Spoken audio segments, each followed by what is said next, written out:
October Red Boxing here with the stunning Natasha Jonas. Natasha, is this why you took so long to do the interviews? Because you was there I can't even pan down on the shoes. Congratulations on your win, and you look stunning. Talk to me about this then, your comeback fight. Yeah, it was what it was. It was just a comeback fight. Get rid of the ring rust, and then, you know, I can go away and have a good Christmas and a little time off with my little girl who's sacrificed and been through as many camps as I have. And then I'll hit the ground running next year. What did you know about your opponent? Because it was very short notice. We know that she was supposed to be Caroline Dubois' opponent, so you stepped in. Yep, you didn't want to let the opportunity go to waste. So talk to us a little bit about what you had to do to prepare for her. I mean, you're an experienced boxer anyway, so instinct's going to come into play. But what else did you have to do to prepare? I wasn't not in the gym, so I was fit, I was boxing ready. But there's nothing like being in the boxing ring. I think that's sometimes what people don't realise. You know, there's the little things that you just can't replicate in the gym.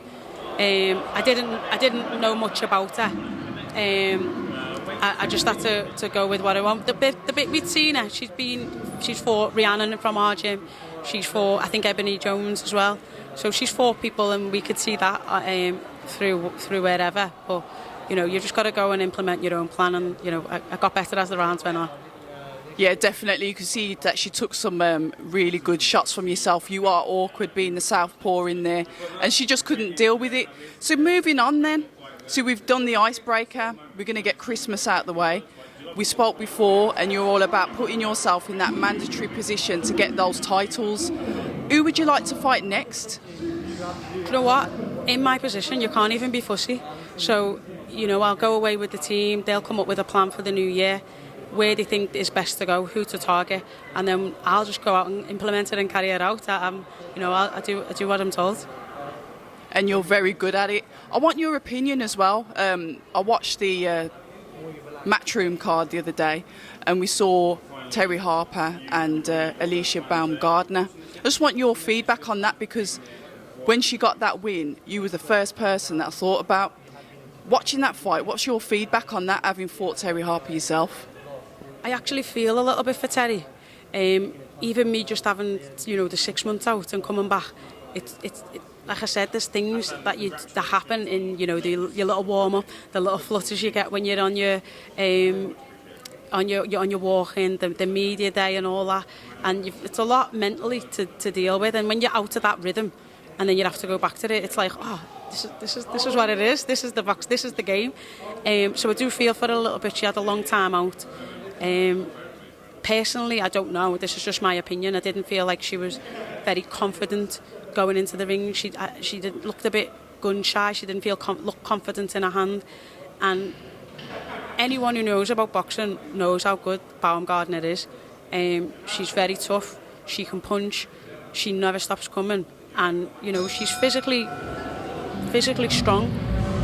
So I don't know whether that was a bit of naivety from her or the team, a bit of like lack of knowledge, or just a little bit of pressure of where to go. But they took it. If it would have worked out, everyone would have said how brilliant she was, and that's what champions do. Unfortunately, it didn't. And you know, now in hindsight, we've all got an opinion. But you know, I hope she recovers from it and comes back. And do I think she should jump right into the rematch? Probably not. But you know, you can come out. She's only a young kid. She got lots of time. I wish I had her time to come back and regroup. But it was an amazing performance from Gardner. And if you know about boxing, you knew that she had that in her.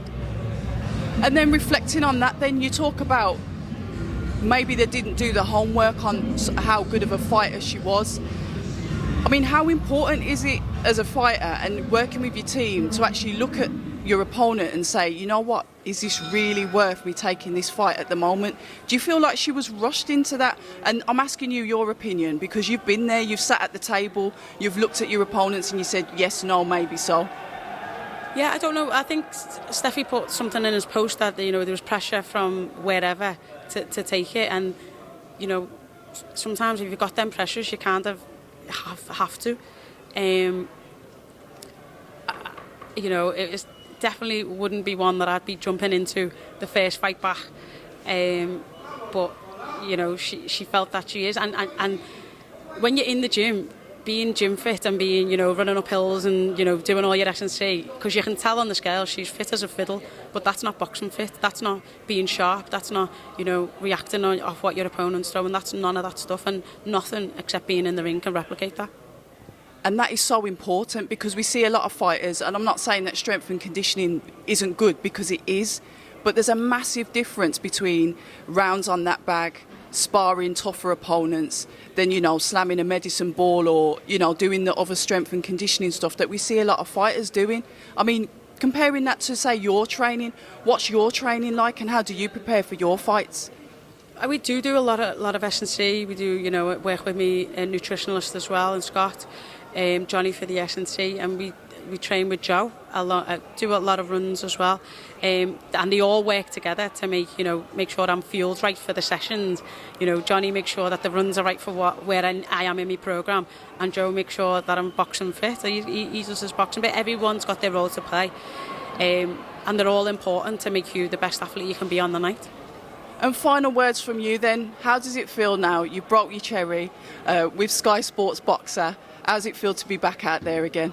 It felt brilliant, and like I said, it's the first time in front of fans for 2 years. It felt nice to have a little bit of cheers and a little bit of crowd noise, because it's been a while. But you know, I want them on the bigger nights as well. So fingers crossed that happens in 2021. Absolutely. Thank you so much for taking the time to speak with us. It's always a pleasure. Your dress sense is amazing. October Red Boxing here with Natasha Jonas. Thank you. Cheers. Thank you. Thanks for having me. Congrats. Hi, and thank you for watching October Red Boxing. Like, subscribe, and tap the bell for notifications. You can also find us on Instagram at October Red Boxing and on Twitter, October Red UK. And remember, at October Red, we stay ready.